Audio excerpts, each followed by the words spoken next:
ಮತ್ತೆ ಸ್ವಾಗತ. ದೇವನಹಳ್ಳಿಯ ಚನ್ನರಾಯಪಟ್ಟಣದಲ್ಲಿ ಕಳೆದ 1200 ದಿನಗಳಿಂದ ರೈತರು ನಿರಂತರವಾಗಿ ಹೋರಾಟ ಮಾಡ್ತಾ ಇದ್ದಾರೆ. ಅದಕ್ಕೆ ಇವತ್ತೇನಾದರೂ ಪ್ರತಿಫಲ ಸಿಗುತ್ತಾ ಅನ್ನುವ ಆಶಾ ಭಾವನೆ ಉಂಟಾಗ್ತಾ ಇದೆ. ಬಿಕಾಸ್ ಇವತ್ತು ಆ ರೈತರ ಜೊತೆಯಲ್ಲಿ ಸಿಎಂ ಸಿದ್ದರಾಮಯ್ಯನವರು ಒಂದು ಮಹತ್ವದ ಸಭೆಯನ್ನ ಕರೆದಿರೋದು.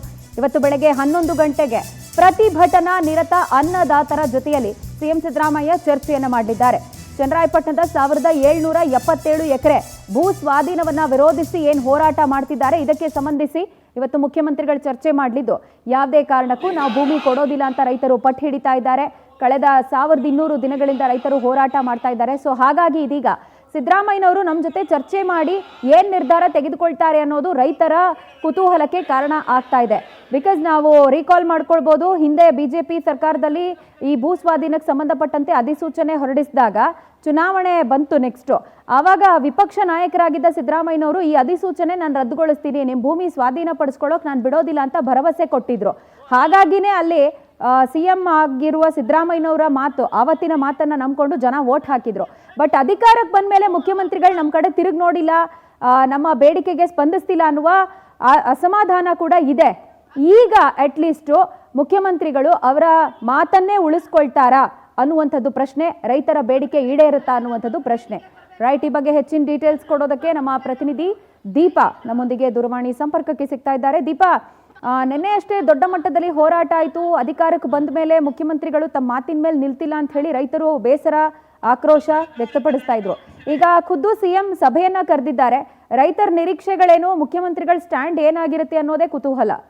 ಪ್ರಜ್ವಲ, 1777 ಎಕರೆಯನ್ನ ಏನು ಭೂಸ್ವಾಧೀನ ಮಾಡೋದಕ್ಕೆ ಸರ್ಕಾರ ಹೊರಟಿದೆ ಅಂದ್ರೆ ಅಲ್ಲೊಂದು ಟೆಕ್ ಪಾರ್ಕ್ ಮಾಡುವಂತಹ ನಿಟ್ಟಿನಲ್ಲಿ ಆ ಒಂದು ಜಾಗವನ್ನು ಅಂದ್ರೆ ರೈತರ ಜಮೀನನ್ನ ಕೇಳ್ತಾ ಇದೆ. ಆ ನಿಟ್ಟಿನಲ್ಲಿ ಕಳೆದ ಹಲವಾರು ತಿಂಗಳುಗಳಿಂದ ರೈತರು ಹೋರಾಟಗಳನ್ನ ಮಾಡ್ಕೊಂಡು ಬರ್ತಾನೆ ಇದ್ದಾರೆ.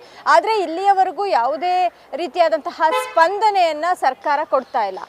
ಕಳೆದ ಕೆಲವು ದಿನಗಳ ಹಿಂದೆ ಕೂಡ ಉಗ್ರ ಹೋರಾಟಗಳನ್ನ ಮಾಡಿದ್ರು ಕೂಡ ಪೊಲೀಸರನ್ನ ಕಳಿಸಿ ಹತ್ತಿಕ್ಕುವಂತಹ ಕೆಲಸವನ್ನ ಸರ್ಕಾರ ಮಾಡಿದೆ ಅನ್ನೋ ಆರೋಪವನ್ನು ಕೂಡ ಈ ರೈತರು ಮಾಡಿದ್ರು. ನಿನ್ನೆ ಅಷ್ಟೇ ಸಿಎಂ ಸಿದ್ದರಾಮಯ್ಯ ಅದಕ್ಕೆ ಸಂಬಂಧಪಟ್ಟಂತಹ ಸಚಿವರು ಅಂದ್ರೆ KDB MB ಪಾಟೀಲ್ ಇರಬಹುದು, ಕೃಷ್ಣ ಬೈರೇಗೌಡರು, HK ಪಾಟೀಲ್ ಸೇರಿದಂತೆ ಅನೇಕ ಸಚಿವರುಗಳೊಟ್ಟಿಗೆ ಒಂದು ಸಭೆಯನ್ನು ಕೂಡ ನಡೆಸಿದ್ರು.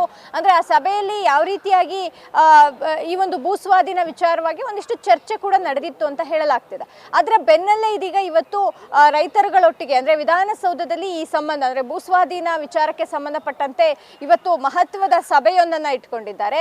ಆ ಸಭೆ ಫಲಪ್ರದವಾಗುತ್ತಾ ಅನ್ನುವಂತಹ ಕಾತುರತೆಯಲ್ಲಿ ರೈತರು ಕೂಡ ಕಾಯ್ತಾ ಇರುವಂತಹದ್ದು. ಯಾಕಂದ್ರೆ ಯಾವುದೇ ಕಾರಣಕ್ಕೂ ಕೂಡ ನಮ್ಮ ಜಮೀನುಗಳನ್ನ ನಾವು ಬಿಟ್ಕೊಡೋದಿಲ್ಲ, ಸರ್ಕಾರ ಬೇರೊಂದು ಜಮೀನನ್ನ ಅಥವಾ ಬೇರೊಂದು ಜಾಗವನ್ನು ನೋಡ್ಕೊಂಡು ಅಲ್ಲಿ ಪಾರ್ಕ್ ಅನ್ನ ಮಾಡ್ಕೊಳ್ಳಿ ಅನ್ನುವಂತಹ ನಿಟ್ಟಿನಲ್ಲಿ ಸ್ಪಷ್ಟ ನಿಲುವಿನಲ್ಲಿ ರೈತರುಗಳು ಇರುವಂತಹದ್ದು. ಹಾಗಾಗಿ ಇವತ್ತಿನ ಒಂದು ಸಭೆ ಫಲಪ್ರದವಾಗುತ್ತಾ, ರೈತರಿಗೆ ಏನಾದರೂ ಸಹಾಯ ಆಗುತ್ತಾ ಅಥವಾ ಸರ್ಕಾರ ಮತ್ತೆ ಮೊಂಡುತನವನ್ನ ಮಾಡಿ ಆ ಜಮೀನನ್ನು ವಶಪಡಿಸಿಕೊಳ್ಳೋದಕ್ಕೆ ಏನಾದರೂ ಒಂದಿಷ್ಟು ಕಾರ್ಯಕ್ರಮವನ್ನ ಹಾಕಿಕೊಳ್ಳುತ್ತಾ ಅನ್ನುವಂತಹದ್ದು ಕೂಡ ಕಾದ್ ನೋಡ್ಬೇಕಾಗುತ್ತೆ. ಆದ್ರೆ ಇವತ್ತಿನ ಸಭೆ ಸಾಕಷ್ಟು ಕುತೂಹಲವನ್ನು ಕೂಡ ಮೂಡಿಸಿದೆ. ಪ್ರಜ್ವಲ.